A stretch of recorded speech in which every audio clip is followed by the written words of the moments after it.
നമസ്കാരം. 2011 ഏപ്രിൽ 2 രാവിലെ ഏകദേശം ഒരു 9:15 ആ സമയത്ത് പാലക്കാട് ജില്ലയിലെ കൊല്ലങ്കോടുള്ള എടച്ചിറിയിൽ മുനിയപ്പൻ കോവിലിനടുത്ത് പനേരിപ്പാടത്ത് പതിവ് പോലെ ആളുകൾ അവിടെ കാട്ടിലേക്ക് കയറിയിരിക്കുകയാണ്. കാട്ടിൽ നിന്ന് വിറക് ശേഖരിക്കുന്ന ഒരു സ്വഭാവം ആ ആളുകൾക്കുണ്ട്. അവർ കാട്ടിനകത്തേക്ക് അധികം ദൂരം പോയി കാണില്ല. അപ്പോൾ അവരൊരു കാഴ്ച കണ്ടു. അവിടെ ഒരു മരത്തിൽ ഒരു സ്ത്രീ ചാരിയിരിക്കുകയാണ്. ഈ സ്ത്രീ എന്തിനാ അതിരാവിലെ അവിടെ വന്ന് ചാരിയിരിക്കുന്നത്? ആ ഒരു ചോദ്യത്തോടെ ആളുകൾ ആ സ്ത്രീയുടെ അടുത്ത് വന്നു. അവരാ സ്ത്രീയുടെ അടുത്തേക്ക് വന്നിട്ടും ആ സ്ത്രീ അനങ്ങുന്നില്ല. അവരെ കണ്ട ഭാവം പോലും കാണിക്കുന്നില്ല. ആ സ്ത്രീയെ അവർ വിളിക്കപ്പോൾ അവർക്ക് ആ നിമിഷത്തിൽ ആ കാര്യം ബോധ്യമായി. ആ സ്ത്രീ മരിച്ച് അങ്ങനെ ചാരിയിരിക്കുകയാണ്. ഭയന്നുപോയ ആ വിറക് ശേഖരിക്കാൻ വന്ന ആളുകൾ ഉടൻ തന്നെ വിവരം റോഡിലേക്ക് ഓടിയിറങ്ങി അവിടെ കണ്ട ആളുകളോട് പറഞ്ഞു. ആളുകളിൽ നിന്ന് ആ വിവരം കറങ്ങിത്തിരിഞ്ഞ് കൊല്ലങ്കോട് പോലീസ് സ്റ്റേഷനിലെത്തി. കൊല്ലങ്കോട് സ്റ്റേഷനിൽ നിന്ന് CI സുനിൽകുമാറും DYSP ഷാഹുലും കുറച്ച് പോലീസുകാരുമായി ഉടൻ തന്നെ സംഭവസ്ഥലത്തെത്തി. പോലീസ് വാഹനങ്ങൾ വരുന്നതിന് മുന്നേ തന്നെ കൊല്ലങ്കോട് ടൗണിൽ നിന്ന് ഒത്തിരിയേറെ ആളുകൾ ആ ഭാഗത്തേക്ക് എത്തിയിട്ടുണ്ട്. പോലീസ് എത്തുമ്പോൾ അവിടെ നിറയെ ആളുകളാണ്. പോലീസ് അവിടെ ഒരു റിബണൊക്കെ വലിച്ചു കെട്ടി അവിടെ ഇൻക്വസ്റ്റ് നടപടികളിലേക്ക് കടക്കുകയാണ്. ഈ സമയത്ത് ഡോഗ് സ്ക്വാഡും അതുപോലെ ഫോറൻസിക്കാരും ഒക്കെ സ്ഥലത്തെത്തി. ഫോറൻസിക് ടീം അവിടെ വളരെ സൂക്ഷ്മമായ പരിശോധന ആരംഭിച്ചു. ആ സ്ത്രീ ഇരിക്കുന്നതിന് അടുത്തായിട്ട് മണ്ണ് ചവിട്ടി നീക്കിയതിൻ്റെ ഒരു അടയാളം കാണാം. കാല് ബലമായി തറയിൽ ചവിട്ടിയതിൻ്റെ ഫലമായിട്ട് മണ്ണിളകിയിരിക്കുന്നതാണ്. അതിനു പുറമെ അവിടെ കാണുന്നത് ആ സ്ത്രീയുടെ ചെരുപ്പാണ്. ചെരുപ്പ് ഊരിക്കിടക്കുകയാണ്. സമീപത്തായി 2 പൊതിച്ചോറ് കാണാം. ഇതല്ലാതെ അവിടെ ആകെയുള്ളത് ഒരു കുപ്പി വെള്ളമാണ്. അത് ഒരു മിനറൽ വാട്ടറിൻ്റെ കുപ്പിയാണ്. ആ സ്ത്രീയെ അവിടെ ആ കാഴ്ച കാണുന്ന ആളുകൾ ആരും കണ്ടിട്ടില്ലെന്ന് പെട്ടെന്ന് തന്നെ പോലീസ് ആളുകളോട് സംസാരിച്ചപ്പോൾ പോലീസിന് മനസ്സിലായി. ഒത്തിരിയേറെ ആളുകൾ അവിടെ എത്തിയിരിക്കുകയാണ്. അവരാരും തന്നെ ആ സ്ത്രീയെ കണ്ടിട്ടില്ല.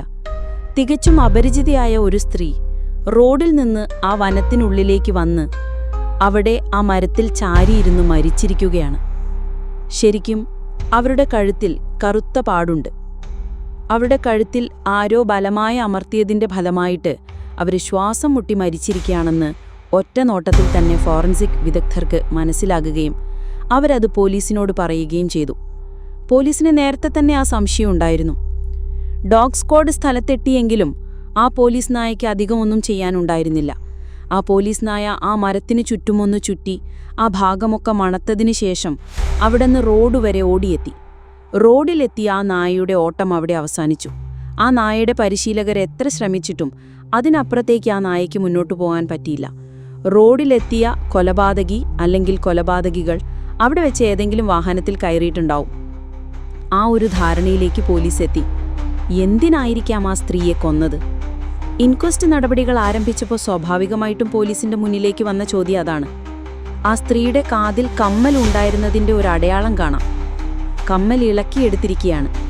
ചിലപ്പോൾ ആ സ്ത്രീ ആഭരണങ്ങൾ ധരിച്ചിരിക്കാനുള്ള സാധ്യതയുണ്ട്.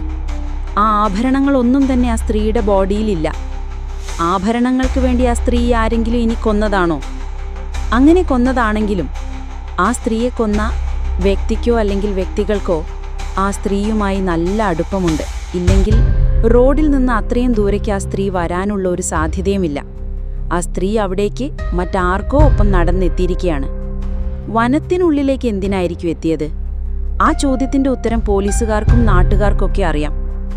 എന്തോ ഒരു അനാശാസ്യ പരിപാടി ആ സ്ത്രീക്കും ആ സ്ത്രീയുമായി ബന്ധപ്പെട്ട ആളുകൾക്കും ഉണ്ടായിരുന്നു. അല്ലെങ്കിൽ ആ വനത്തിനകത്ത് കയറി വരേണ്ട ഒരു കാര്യം ആർക്കുമില്ല. സാധാരണഗതിയിൽ ആരും പോകാത്ത ഒരു സ്ഥലത്താണ് ആ സ്ത്രീയുടെ ബോഡി കണ്ടത്. വിറകൊടിക്കാൻ പോകുന്ന ആളുകൾ വളരെ അപൂർവമായിട്ട് മാത്രമാണ് ആ ഭാഗത്തൂടെ അങ്ങനെ കയറി വരുന്നത്. ആളൊഴിഞ്ഞ ഒരു സ്ഥലമാണ്. ആരും സാധാരണഗതിയിൽ പോകാത്ത സ്ഥലവുമാണ്. ആ സ്ഥലം തന്നെ തിരഞ്ഞെടുത്ത് ആ സ്ത്രീയെ അവിടെ എത്തിച്ച് ആ സ്ത്രീയെ വകവരുത്തിയിരിക്കുകയാണ്. ഏകദേശം ഒരു ധാരണ പോലീസിനിപ്പോൾ ഉണ്ട്. പോലീസ് ആ സ്ത്രീയുടെ അനവധി ഫോട്ടോകൾ എടുപ്പിച്ചിരുന്നു. ആ ഫോട്ടോകളുടെ ശേഖരം എല്ലാ പോലീസ് ഉദ്യോഗസ്ഥരുടെയും ഫോണിലേക്ക് വന്നു കഴിഞ്ഞു. ആ ഫോട്ടോകളുമായി പോലീസ് സംഘം കൊല്ലങ്കോട് ടൗണിലോട്ട് ഇറങ്ങി. കൊല്ലങ്കോട് കാണുന്ന എല്ലാ ആളുകളോടും പോലീസ് വിവരങ്ങൾ ശേഖരിക്കുകയാണ്. ഇതേ സമയത്ത് പോലീസിന്റെ ഒരു സംഘം അവിടെയുള്ള പൊതിച്ചോറ് പൊതിഞ്ഞ് കയ്യിലെടുത്തിട്ടുണ്ട്. പൊതിച്ചോറുമായും അവിടെ വന്നിരിക്കുന്ന ആളുകൾ ആ പൊതിച്ചോറ് അത്ര ദൂരത്തല്ലാതെ എവിടെ നിന്നെങ്കിലും ആവും വാങ്ങിയത്. ആ പൊതിച്ചോറ് വാങ്ങിച്ച കടയിൽ തിരക്കിയാൽ ആരാണ് ആ പൊതിച്ചോറ് വാങ്ങിച്ചതെന്നറിയാം. മിക്കവാറും എല്ലാ ഹോട്ടലുകളിലും പൊതിച്ചോറ് കൊടുക്കാറുണ്ടല്ലോ. അപ്പോൾ ഏത് ഹോട്ടലിൽ നിന്നാണ് ആ പൊതിച്ചോറ് വാങ്ങിച്ചതെന്നറിയണം. പോലീസിന്റെ ഒരു സംഘം ആ പൊതിച്ചോറുമായി വിവിധ ഹോട്ടലുകൾ കേന്ദ്രീകരിച്ച് അന്വേഷണം തുടങ്ങി.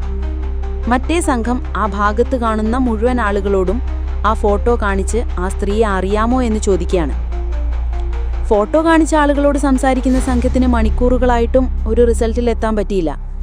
ഈ സമയത്ത് പൊതിച്ചോറുമായിട്ട് ഹോട്ടലുകളിൽ നിന്ന് ഹോട്ടലുകളിലേക്ക് നീങ്ങുന്ന പോലീസ് സംഘം ഒരു ഹോട്ടലിലെത്തിയപ്പോൾ ആ ഹോട്ടലിന്റെ നടത്തിപ്പുകാരൻ ആ പൊതിച്ചോറ് തിരിച്ചറിഞ്ഞു. സാധാരണ എല്ലാ ഹോട്ടലിന്റെയും പൊതികൾ ഒരുപോലെയാണെങ്കിലും ആ ഹോട്ടലിന്റെ പൊതിയിൽ ഒരു പ്രത്യേകതയുണ്ട്. അയാളുടെ ഹോട്ടലിന്റെ പൊതിച്ചോറ് അയാൾ പൊതിയുന്നത് ഇല പ്രത്യേക രീതിയിൽ വാട്ടി കെട്ടിയിട്ട് അതിൻ്റെ പുറത്തുകൂടി പേപ്പർ വെച്ചിട്ടാണ്. അത് അയാളുടെ ഒരു സ്പെഷ്യാലിറ്റിയാണ്. അത് കണ്ട് അയാൾ ആ പൊതി അഴിപ്പിച്ചു. ഉദ്യോഗസ്ഥരുടെ സാന്നിധ്യത്തിൽ ആ പൊതി അഴിച്ച് ആ ഹോട്ടലുകാരൻ അതിൽ നോക്കിയിട്ട് കൃത്യമായി പറഞ്ഞു, സർ, ഇത് ഇന്നലെ ഈ ഹോട്ടലിൽ നിന്ന് ഞാൻ കൊടുത്ത പൊതിച്ചോറ് തന്നെയാണ്. പോലീസിനെ സംബന്ധിച്ചിടത്തോളം വളരെ വളരെ നിർണായകമായ ഒരു ഇൻഫർമേഷനാണ് കിട്ടിയിരിക്കുന്നത്. CI സുനിൽകുമാർ ഉടൻ വിവരമറിഞ്ഞു. സുനിൽകുമാറിന്റെ ടീമും അവിടെ എത്തി. സുനിൽകുമാർ ആ ചായക്കടക്കാരനോട് വിശദമായി ചോദ്യങ്ങൾ ചോദിക്കാൻ തുടങ്ങി. ആരെവിടെ വന്ന് ഈ പൊതിച്ചോറ് വാങ്ങിച്ചത്? സർ, ഇന്നലെ ഒത്തിരി ആളുകൾ പൊതിച്ചോറ് വാങ്ങാൻ വന്നിരുന്നു. പക്ഷേ നിങ്ങൾ ഈ കാണിച്ച ഫോട്ടോയിലുള്ള സ്ത്രീ ഇവിടെ വന്നതായി ഞാൻ ഓർക്കുന്നുണ്ട്. ആ സ്ത്രീക്കൊപ്പം ഒരു പുരുഷനും കൂടി ഉണ്ടായിരുന്നു. രണ്ടുപേരും ഓട്ടോയിൽ നിന്ന് ഇറങ്ങിയായിരുന്നു പൊതിച്ചോറ് വാങ്ങിച്ചത്. ആ പുരുഷനാണ്. പക്ഷേ ആ സമയത്ത് ഞാൻ ആ സ്ത്രീയെ കണ്ടിരുന്നു.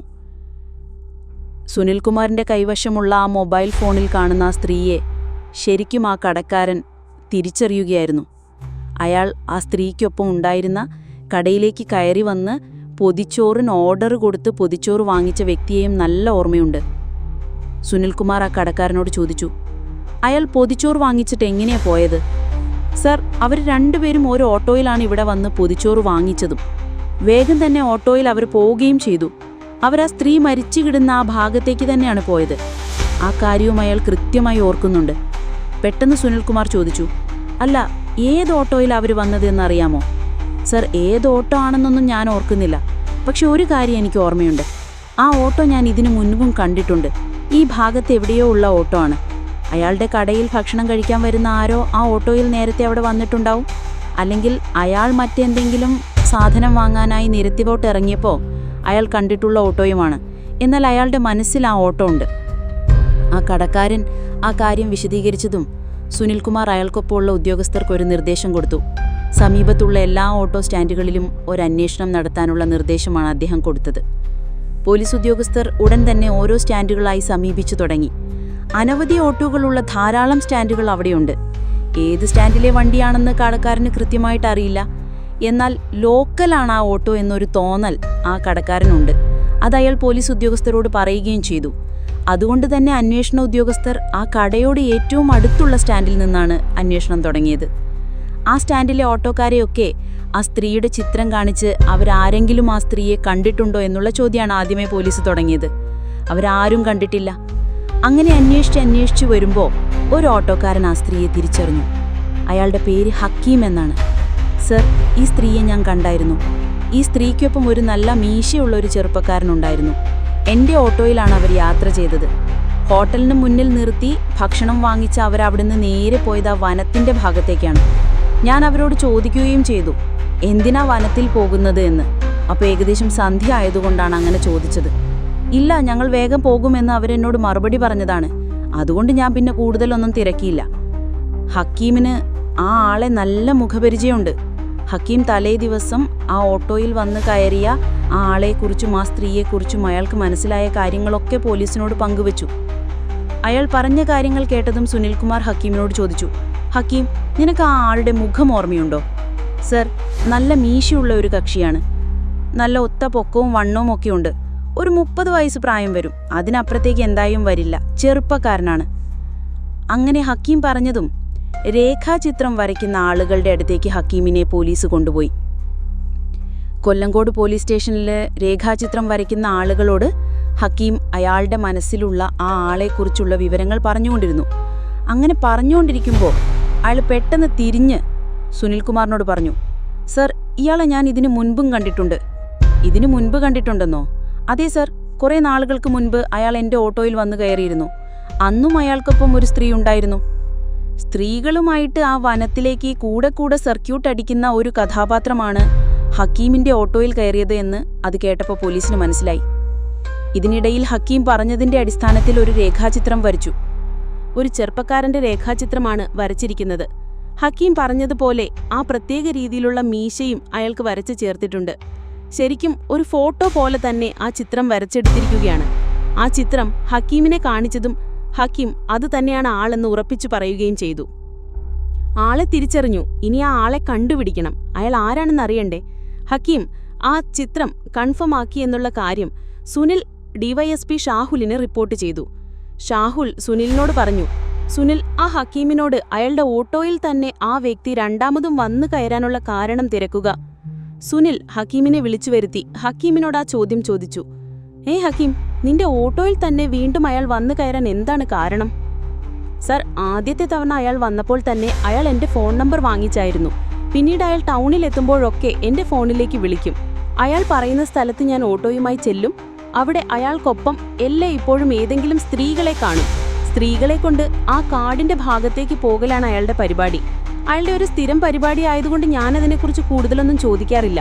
കഴിഞ്ഞ ദിവസം സന്ധ്യ ആകാറായതുകൊണ്ട് മാത്രമാണ് ഞാൻ സന്ധ്യ ആയില്ലേ എന്ന കാര്യം അയാളോട് ചോദിച്ചത്. ഹക്കീം അത്രയും കാര്യങ്ങൾ പറഞ്ഞതും സുനിൽ ഹക്കീമിനോട് ചോദിച്ചു, നീ പറഞ്ഞത് അവൻ നിന്നെ വിളിച്ചു എന്നല്ലേ? അതെ സർ, അയാൾ എന്നെ വിളിക്കുകയാണ് പതിവ്. സുനിൽ ആഗ്രഹിച്ചിരുന്ന ഒരു മറുപടിയാണ് ഹക്കീം പറഞ്ഞത്. ഉടനെ തന്നെ ഹക്കീമിന്റെ സഹായത്താൽ ആ മനുഷ്യന്റെ ടെലിഫോൺ നമ്പർ സുനിൽ എടുപ്പിച്ചു. ഹക്കീമിന്റെ കയ്യിൽ നിന്ന് നമ്പർ കിട്ടിയതും സുനിൽ ആ വിവരം ഡിവൈഎസ്പിക്ക് റിപ്പോർട്ട് ചെയ്തു. ഉടൻ തന്നെ ഡിവൈഎസ്പിയുടെ നിർദ്ദേശപ്രകാരം ആ ടെലിഫോൺ നമ്പർ ട്രാക്ക് ചെയ്യാനുള്ള നടപടി തുടങ്ങി. ആ സമയത്ത് ആ ടെലിഫോൺ നമ്പർ ആക്റ്റീവാണ്. അത് പാലക്കാട്ടെ ചിറ്റൂരിലുള്ള പാലത്തുള്ളി എന്ന് പറയുന്ന സ്ഥലത്താണ് ആക്റ്റീവായിരിക്കുന്നത്. സുനിൽകുമാർ സംഘവും ഹക്കീമുമായിട്ട് നേരെ പാലത്തുള്ളിയിലെത്തി. പാലത്തുള്ളിയിലെത്തുമ്പോൾ കയ്യിൽ ആ ചെറുപ്പക്കാരന്റെ രേഖാചിത്രമുണ്ട്. പാലത്തുള്ളി അത്യാവശ്യം കടകളൊക്കെ ഉള്ളൊരു സ്ഥലമാണ്. അവിടെയുള്ള കടകളിൽ ആ ചിത്രം കാണിച്ചപ്പോൾ ആ ചിത്രത്തിലുള്ള വ്യക്തിയെ ആ കടകളിലെ എല്ലാ ആളുകൾക്കും അറിയാം. അയ്യോ, ഇത് നമ്മുടെ സുധിയല്ലേ? സുധിയോ? അതെ സർ, അവരുടെ പേര് സുരേന്ദ്രൻ എന്നാണ്. അവരെല്ലാരും വിളിക്കുക സുധി എന്നാണ്. അവരിവിടെ അടുത്ത് താമസിക്കുന്നത്. ആളുകൾക്ക് ആ സുധിയെക്കുറിച്ച് പറയാൻ 100 നാവാണ്. പോലീസ് അവരിൽ നിന്ന് ചില ആളുകളുമായിട്ട് നേരെ സുധിയുടെ വീട്ടിലെത്തി. ആ വീടിന്റെ സമീപത്ത് പോലീസ് എത്തിയതും പോലീസ് നാട്ടുകാരോട് പറഞ്ഞു, നിങ്ങൾ ശബ്ദമുണ്ടാക്കാതെ ഞങ്ങളെ ഫോളോ ചെയ്യണം. ഞങ്ങൾ ആദ്യം ഈ വീടൊന്ന് വളയാം. സുനിൽകുമാർ സംഘവും സുധിയുടെ വീടിന് ചുറ്റുമായി ഒരു വലയം തീർത്തു. അതിനുശേഷം നാട്ടുകാരിൽ ഒരാളെ കൊണ്ട് ആ വീടിന്റെ ബെല്ലടിപ്പിച്ചു. ബെല്ലടിച്ചതും തന്നെ വാതിൽ തുറന്നു. വാതിൽ തുറന്ന് അകത്തൊരു ചെറുപ്പക്കാരൻ നിൽക്കുകയാണ്. ചെറുപ്പക്കാരൻ പുറത്തേക്ക് നിൽക്കുന്ന ആളെ കണ്ടതും പുറത്തേക്ക് നിൽക്കുന്ന ആൾ അകത്തുള്ള സുധിയോട് പറഞ്ഞു, സുധി, നിന്നെ കാണാൻ ചില ആളുകൾ വന്നിരിക്കുകയാണ്. എന്നെ കാണാനോ? അങ്ങനെ ചോദിച്ചുകൊണ്ട് അവൻ പുറത്തേക്ക് കാലെടുത്ത് വെച്ചതും 2 ഭാഗത്തു നിന്നും പോലീസുകാർ അവനെ പിടിച്ചതും ഒരേ നിമിഷമാണ്. പെട്ടെന്നാണ് അവൻ നാട്ടുകാരെ മുഴുവൻ കാണുന്നത്. ഒരുപാട് നാട്ടുകാരും അവനെയും വീടിനെ വളഞ്ഞിരിക്കുന്ന പോലീസിനെയും ഒക്കെ കണ്ട സുധി ശരിക്കും വിരണ്ടു. പോലീസ് സുധിയുമായി നേരെ കൊല്ലങ്കോട് സ്റ്റേഷനിലെത്തി. ആ സമയത്ത് കൊല്ലങ്കോട് സ്റ്റേഷനിലേക്ക് ഡിവൈഎസ്പി ഷാഹുലും എത്തിയിട്ടുണ്ട്. അവർ വളരെ വേഗത്തിൽ പ്രതിയിലേക്ക് എത്തിയിരിക്കുകയാണ്. ഷാഹുൽ ആ സുധിയെ ചോദ്യം ചെയ്തു തുടങ്ങി. ഈ സുധി, നിനക്ക് ഈ സ്ത്രീയെ അറിയുമോ? ആ സ്ത്രീയുടെ ഫോട്ടോ കാണിച്ചിട്ടാണ് ഷാഹുൽ ആ ചോദ്യം ചോദിച്ചത്. ചോദ്യം കേട്ടതും സുധി മറച്ചു വയ്ക്കാതെ DSPയോട് ഉത്തരവും പറഞ്ഞു. സർ, ഇവരെനിക്കറിയാം. ഇവര് പൊള്ളാച്ചിക്കാരിയാണ്. അവിടെയുള്ള കമ്പളപ്പട്ടിയിലെ കൃഷ്ണസ്വാമിയുടെ ഭാര്യയാണ്. ഇവരുടെ പേര് ഉത്തമി എന്നാണ്. സുധി വളരെ കൂളായിട്ടാണ് കാര്യം പറയുന്നത്. അത് കേട്ടതും ഷാഹുൽ സുധിയോട് ചോദിച്ചു, സുധി, ഈ കൃഷ്ണസ്വാമിയുടെ ഭാര്യ ഉത്തമി നിനക്കൊപ്പം ഈ കൊല്ലങ്കോട്ട് എന്തിനാ വന്നത്? സർ, ഞാനും ഈ ഉത്തമിയും നല്ല അടുപ്പത്തിലായിരുന്നു. അടുപ്പത്തിലോ? അതെങ്ങനെ നിങ്ങൾ അടുപ്പത്തിലായത്? സർ, ഞാൻ പൊള്ളാച്ചിയിൽ പല കാര്യങ്ങൾക്കൊക്കെ പോകാറുണ്ട്. അങ്ങനെ അവിടെ വെച്ച് ഞാൻ ഈ ഉത്തമിയെ കണ്ടതും പരിചയപ്പെട്ടതും അടുപ്പമാവുകയായിരുന്നു. ഞങ്ങൾ കൂടെ പലയിടത്തും വെച്ച് കാണാറുണ്ട്. ഓഹോ, എന്നിട്ടാണോ നീ അവളെ കൊന്നത്? നീ എന്തിനാ അവളെ കൊന്നത്? സർ, ഞാൻ അവളെ കൊല്ലണമെന്ന് വിചാരിച്ചൊന്നും ചെയ്തതല്ല സർ. ഞാൻ അവളെ കമ്പനി അടിച്ചത് തന്നെ അവളുടെ കയ്യിൽ പണമുള്ളതുകൊണ്ടാണ്. ഞാൻ വിചാരിച്ചു അവൾ എനിക്ക് ആവശ്യമുള്ള പണമൊക്കെ തരുമെന്ന്. അവൾ ഭയങ്കര പിശുക്കിയാ സാറേ. അങ്ങനെയൊന്നും പണമൊന്നും തരില്ല. ഒരു രക്ഷയുമില്ലാതെ നിന്നപ്പോൾ ഞാൻ അവളോട് അവളുടെ ആഭരണം പണയം വെക്കാൻ ചോദിച്ചു സർ. അതും അവൾ തരില്ല സാറേ. എന്റെ കയ്യിൽ നിന്ന് ഒരുപാട് കാശ് അവൾക്ക് വേണ്ടി ചെലവായി. അവളെ ഇവിടെ എവിടെ കൊണ്ടുപോയതും സിനിമയ്ക്ക് കൊണ്ടുപോയതും ഭക്ഷണം വാങ്ങിച്ചു കൊടുത്തതും ഒക്കെ എന്റെ കയ്യിലെ കാശ് ഉപയോഗിച്ചാ സാറേ. അതെനിക്ക് തിരിച്ചു കിട്ടണ്ടേ? അതുകൊണ്ടാണ് ഞാൻ അവസാനം അവളുടെ സ്വർണം എടുക്കാൻ തീരുമാനിച്ചത്. അവൾ സ്വമേധയാ തരില്ലെന്ന് പറഞ്ഞപ്പോൾ പിന്നെ ഞാൻ അവളെ അങ്ങ് ഇല്ലാതാക്കി. വളരെ കൂളായിട്ടാണ് സുധി എന്ന സുരേന്ദ്രൻ ആ കഥ പോലീസിനോട് പറഞ്ഞത്. പോലീസ് ഈ സമയത്ത് അവന്റെ മൊബൈൽ ഫോൺ വാങ്ങിച്ച് പരിശോധിക്കുകയായിരുന്നു. അതിനകത്ത് ഈ ഉത്തമിയെ അവൻ പല തവണ കോണ്ടാക്ട് ചെയ്തതിന്റെ സകല ഇൻഫർമേഷനുമുണ്ട്. പല ദിവസവും രാത്രി ഉത്തമിയും ഈ സുധിയും തമ്മിൽ മണിക്കൂറുകളോളം സംസാരിക്കുന്നുണ്ട്. പാവം കൃഷ്ണസ്വാമി വീട്ടിൽ സുഖമായി ഉറങ്ങുമ്പോൾ അയാളുടെ ഉത്തമയായ ഭാര്യ ഉത്തമി മറ്റൊരു അന്യപുരുഷനുമായി മണിക്കൂറുകളോളം സംസാരിക്കുകയാണ്. പോലീസ് ആ കോൾ ഡേറ്റ റെക്കോർഡിലൂടെ കടന്നുപോയപ്പോൾ ആ കാര്യം ഉറപ്പായി. ഈ സുധിക്ക് ഉത്തമിയെ പോലെയുള്ള സ്ത്രീകളുമായിട്ട് സംസാരിച്ചിരിക്കാൻ നല്ല വിരുദാണ്. പോലീസ് അവനോട് ചോദിച്ചു, അല്ല, ഈ ഉത്തമിയുടെ ഫോൺ എന്തേ? സർ, അത് ഞാൻ അടുത്തൊരിടത്ത് വലിച്ചെറിഞ്ഞായിരുന്നു. പോലീസ് ഉടൻ തന്നെ ഉത്തമിയുടെ മൊബൈൽ ഫോൺ വലിച്ചെറിഞ്ഞുവെന്ന് പ്രതിയായ സുധി പറഞ്ഞ സ്ഥലത്തേക്ക് നീങ്ങി. സുധിയുമായി പോലീസ് തെളിവെടുപ്പിനെത്തിയപ്പോൾ ശരിക്കും ആളുകൾ ഒരു കുളത്തിന് ചുറ്റും തടിച്ചുകൂടിയിട്ടുണ്ട്. ആ കുളത്തിന്റെ കരയിലേക്കാണ് പോലീസ് വരുന്നതെന്നുള്ള വിവരം അറിഞ്ഞിട്ട് ആളുകൾ ഓടിയെത്തിയതാണ്. ആ കുളത്തിലേക്കാണ് സുധി മൊബൈൽ ഫോൺ വലിച്ചെറിഞ്ഞിരിക്കുന്നത്. മുങ്ങൽ വിദഗ്ധരുടെ സഹായത്തോടുകൂടി പോലീസ് ആ കുളത്തിനകത്ത് നിന്ന് ആ മൊബൈൽ പൊക്കിയെടുത്തു. മൊബൈൽ ഫോൺ കിട്ടിക്കഴിഞ്ഞതും പോലീസ് അയാളോട് ചോദിച്ചു, അല്ല, ഈ ഉത്തമിയുടെ ശരീരത്തിലുണ്ടായിരുന്ന സ്വർണമൊക്കെ എന്തേ? സർ, എന്റെ കയ്യിൽ നിന്ന് കുറെ കാശായെന്ന് ഞാൻ പറഞ്ഞല്ലോ സർ. ആ കാശ് തിരിച്ചു കിട്ടാൻ വേണ്ടി അവളുടെ കുറച്ച് സ്വർണം ഞാൻ വിറ്റു. ബാക്കി എന്റെ ഒരു കൂട്ടുകാരിക്ക് കൊടുത്തു. കൂട്ടുകാരിക്കോ? സർ, എനിക്ക് വേറൊരു സ്ത്രീയുമായിട്ട് ബന്ധമുണ്ട്. പോലീസ് ഈ സമയത്ത് നമ്മുടെ സുധിയുടെ മൊബൈൽ കോളുകളുടെ ഒരു വൻ ശേഖരം തന്നെ കളക്ട് ചെയ്തിട്ടുണ്ട്. ഒരുപാട് പുറകിലോട്ടുള്ള കോളുകളൊക്കെ ശേഖരിച്ചപ്പോൾ അവൻ ആളുകളെ എന്റർടൈൻ ചെയ്യിക്കുന്നതിലൊരു മിടുക്കൻ തന്നെയാണ്. പക്ഷെ വിളിച്ചിരിക്കുന്നത് മുഴുവൻ സ്ത്രീകളെയാണ്. അനവധി സ്ത്രീകളുമായിട്ട് സുധി നല്ലൊരു അടുപ്പമുണ്ടാക്കിയിട്ടുണ്ട്. അങ്ങനെ അടുപ്പമുണ്ടാക്കിയ ഒരു സ്ത്രീക്കാണ് ഈ സുധിയും മാലയും കമ്മലും ഒക്കെ കൊണ്ട് കൊടുത്തിരിക്കുന്നത്. പോലീസ് സുധിയുടെ ആ കാമുകിയുടെ അടുത്തെത്തി ആ ആഭരണങ്ങൾ തൊണ്ടി മുതലായി പിടികൂടുകയും ചെയ്തു. പോലീസിന് ഈ കേസ് അതിവേഗം തെളിയിക്കാൻ കഴിഞ്ഞത് ആ ഒരു സിമ്പിൾ കാര്യം കൊണ്ടാണ്. ആ പൊതിച്ചോറ് പ്രത്യേക രീതിയിൽ കെട്ടിയ ആ ഹോട്ടലുകാരൻ അയാളുടെ ആ പൊതി കൃത്യമായി ഓർമ്മയുള്ളത് കൊണ്ട് മാത്രമാണ് അതിവേഗം പ്രതിയിലേക്ക് അവർക്ക് എത്താൻ പറ്റിയത്. ആ സ്ത്രീയുടെ ഫോട്ടോ ആ ഹോട്ടലുകാരൻ തിരിച്ചറിഞ്ഞതോടെ ആ കഥ യഥാർത്ഥത്തിൽ അവസാനിക്കുകയായിരുന്നു.